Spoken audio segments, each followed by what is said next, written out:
leadership, poor leadership, inappropriate strategies or even absence of strategy, and inappropriate development approaches. And so, one of the main focus of the center is leadership development. And so, we have devised 3 leadership training programs: Leadership School, Leadership Institute, and Executive Leadership course. So the program today is part of our realization that in Nigeria and indeed in Africa, one of the major problems is poor leadership. In fact, it has been recognized by all. And it's amazing to us that despite this recognition, there are no sufficient institutions that train people on core leadership competencies. And so that is why one of the main things we do in this center is leadership development.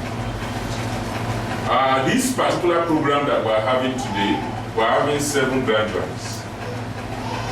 This program focused on 5 main areas. First, we looked at what it takes to be a leader. What it takes to lead, in terms of the theories, the styles, the qualities, and the habits that one can have to be a leader. You know, why we are doing this training is because of our realization that people can be trained to become leaders. So the first focus is what it takes to lead. And then we now also look at a gender perspective. The second thing we look at with a gender perspective to leadership, to underscore the importance of the fact that in every society there are men and women. And both men and women can be leaders. And every encumbrances, every obstacles to women leadership should be removed.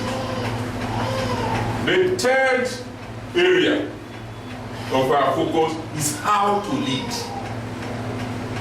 How to lead.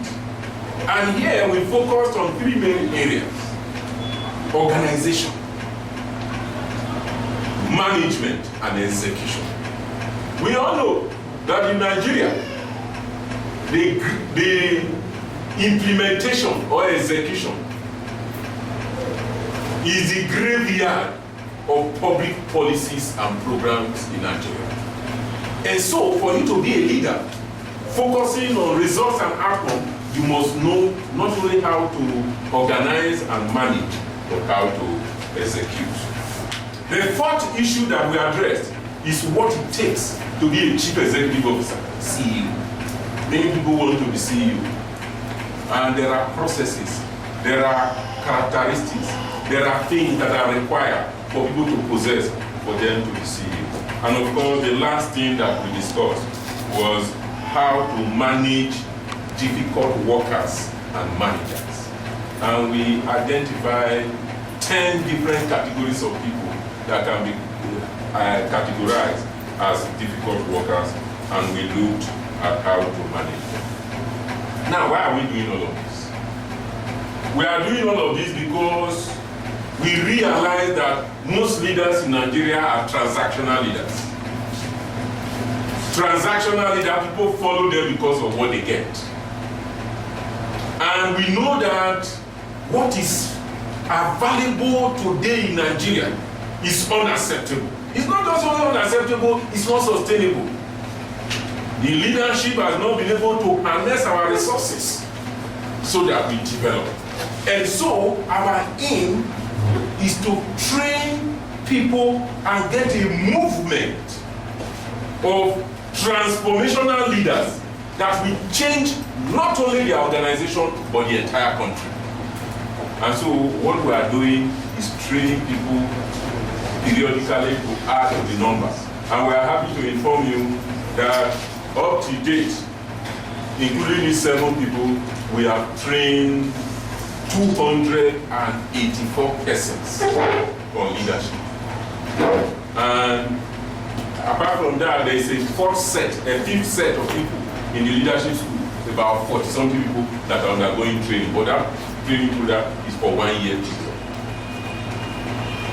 So, we are confident, as we shall hear later from the testimony of the graduates, that we are building a movement of people who change Nigeria.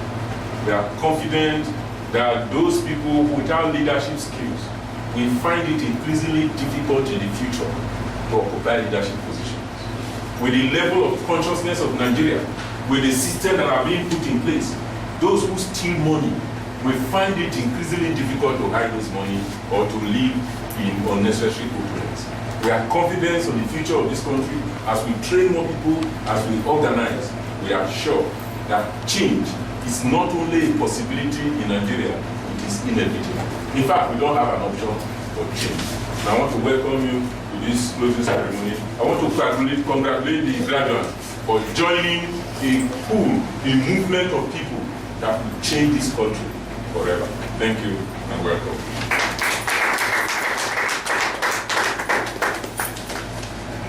Thank you, Doctor, for the remarks. We'll give this time to graduates to briefly address us and telling us what their experience was attending for a while, I've been asking Dr. Otive to organize a training workshop like this because I have no experience on leadership issues. And we all, sometimes you don't learn how to do things. You just find yourself doing it because you graduated and you find yourself in a certain position. I needed to upgrade my skills, so I asked him if he could organize a workshop, and he told me yes, he's been doing something like this. That's why I came this time to do this training on leadership. I learned quite a lot the past 4 days. But one thing I thought, all along, when I go to occasions or if I'm doing anything, I like to take the back seat. Because I had this belief that leaders are born. But from what we have learned here, leaders are not all leaders are born. You could become a leader by learning. And when I discovered that I could be a leader, I could sit in front, I could speak, I could do things just like a leader, it gave me a lot of pleasure. And from what I've learned here, I can tell you I should be able to hold my own anywhere from today and with a lot of confidence. We talked a lot about who is a leader. We talked about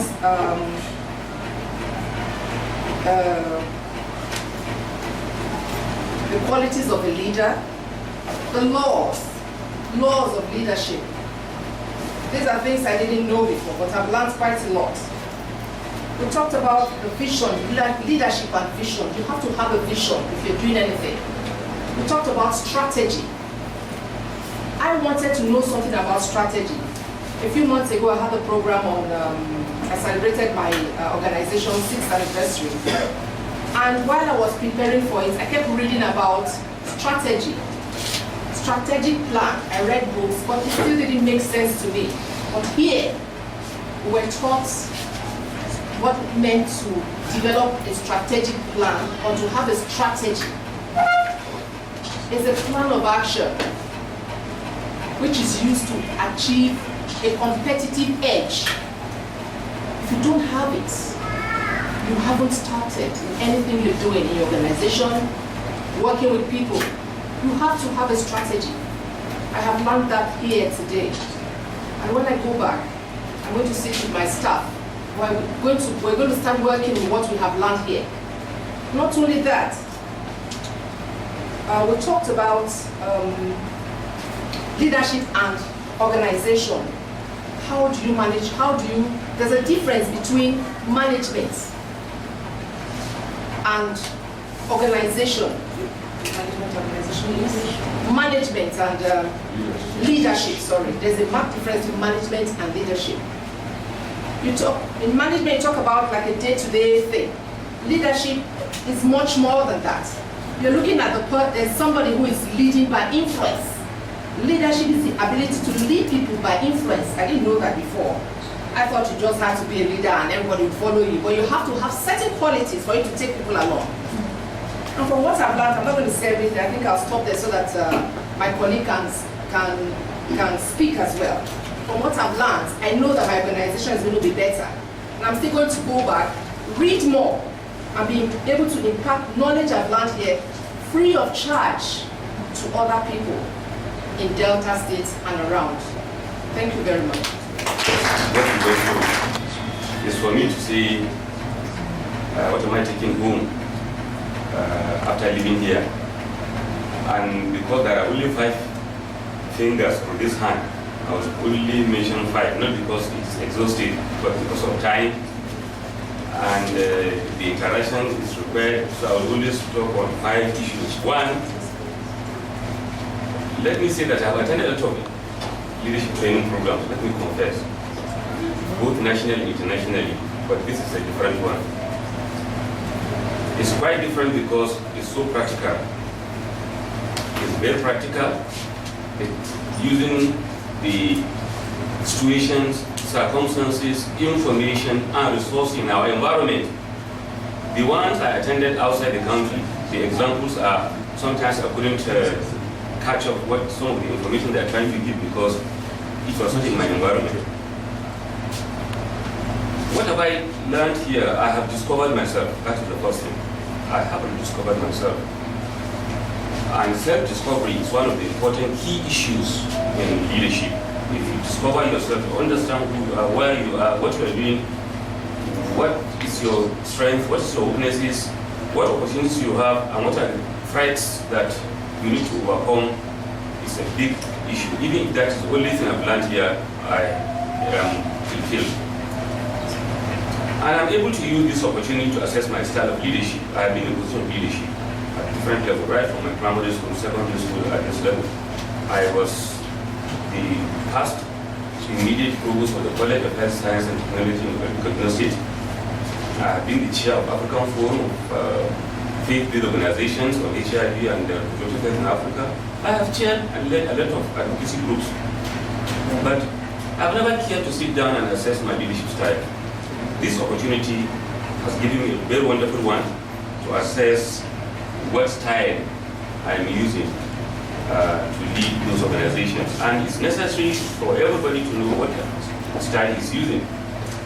Though I have once asked myself, but I have realized today, after this training, I am drifting from one form of style to another, and I'm combining some of the styles depending on issues, circumstances, and situations. And I thank this training for that opportunity. And temperament is one of the key issues that I think I looked at and listened carefully when we're going through temperament and leadership. And I realized that the 4 classical temperaments, whether I'm sanguine, whether I'm this and that, I'm a thinker or a mover or a doer, I have now realized that, in fact, if I have an opportunity, I will bring my family to go through this leadership and now see who is a doer among us, who is a mover, who is a thinker, who is just an observer. And the 5th one is for me to make a recommendation that any individual that will be saddled with managing resources, human material, at whatever level should go through leadership training program, if possible, bring him to this center for this kind of training. We need the leadership because I've realized, I've asked myself, let me just give one scenario. When we are asked to choose a leader and now give explanation why we choose that person as a leader, we are able to give that for the leaders that came earlier. When I say leaders now, political leaders, the first generation leadership after independence. Now after that, we are trying to say, okay, the current one, those that have served for the last 2 decades, what type of leaders are they? What style do they have? What is their temperament? What is their traits? What are their skills? We couldn't get that. I was mixing up because none came out distinctively. None came out very clearly. And because of that, I recommend, and I hope the media will give this the widest publicity it deserves, that our leaders at different levels should go through leadership. That would move them away from the position of rulership to leadership. And we need leaders to move the vision, to move the country to 2020, the vision that we aspire to. I thank the organization. I thank my colleagues for. I have two set of resource persons here. The resource person we came for, that is the LSD, and then my colleagues, they have also served as resource persons. The media, thank you, thank you, thank you.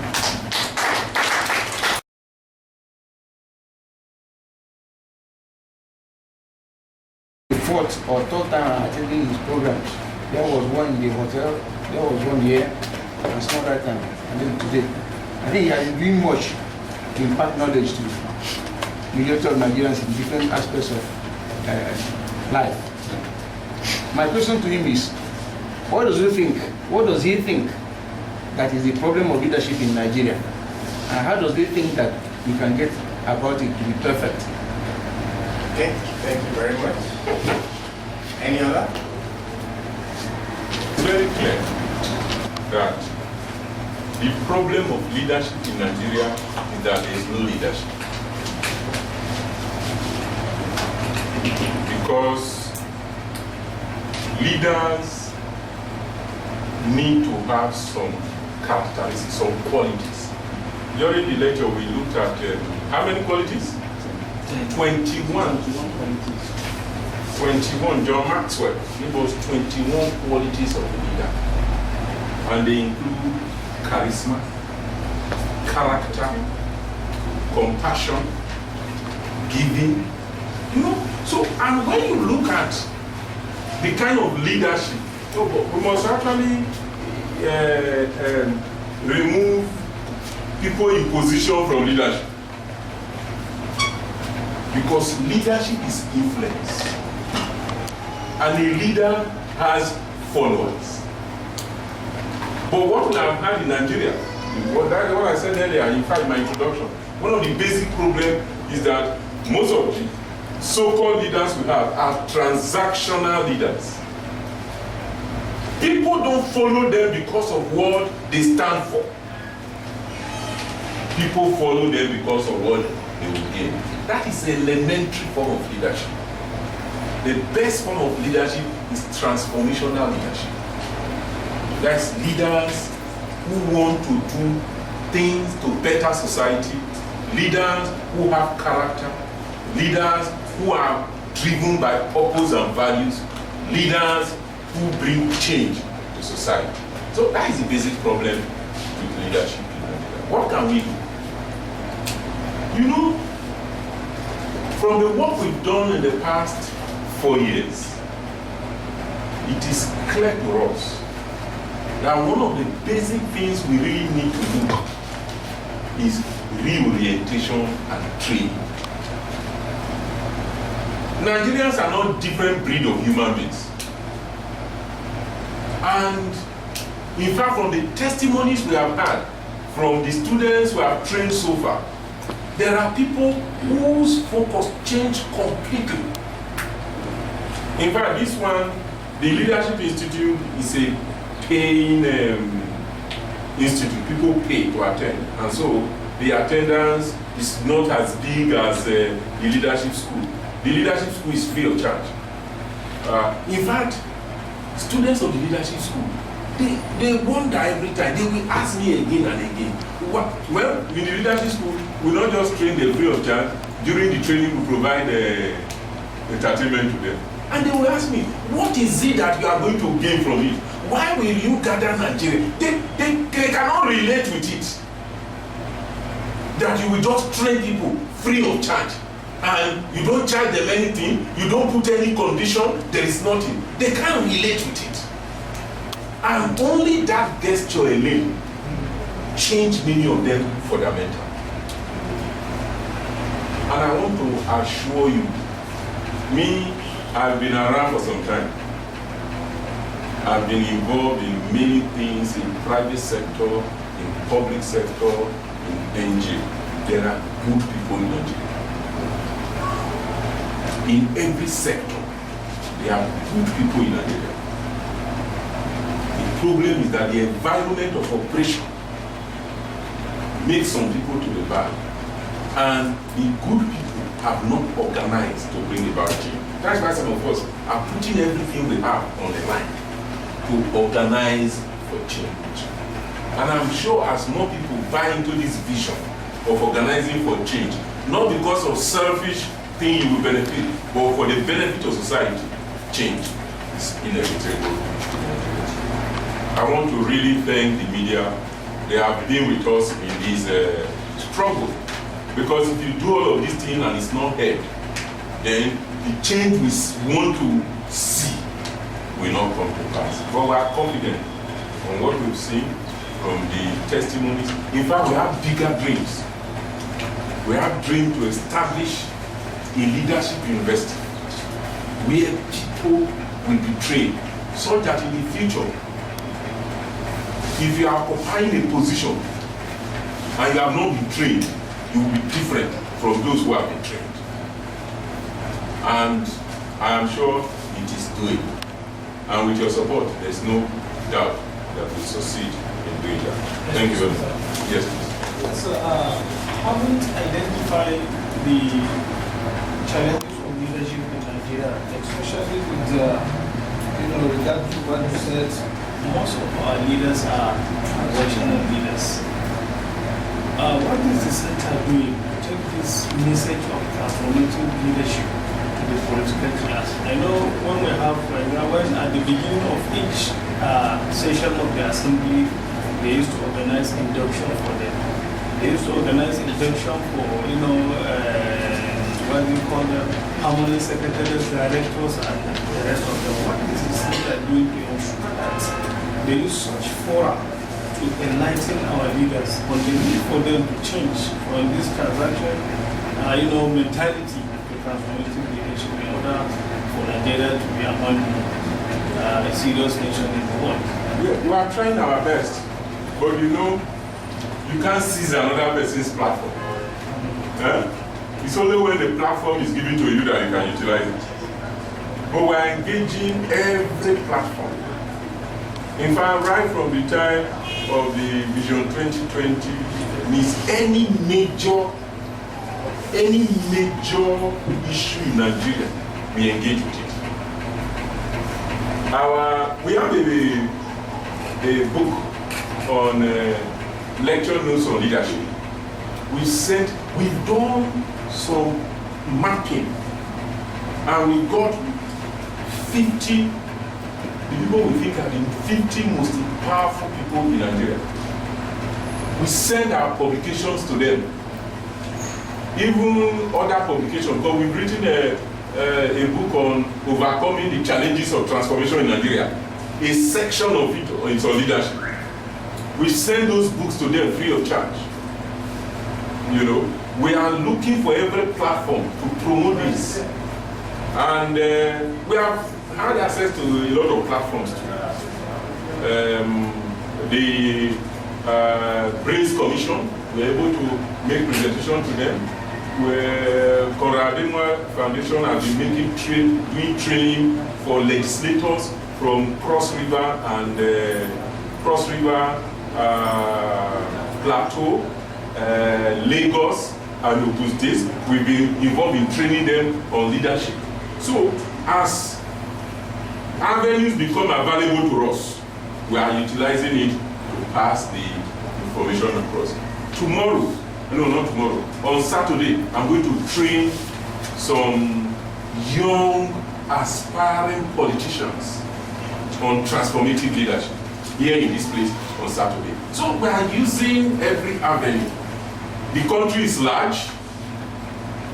The political leadership will not just give their platform to you, but we are knocking on the door, we are pushing some of the doors open, we are blasting some of the doors open, and gradually we are making it.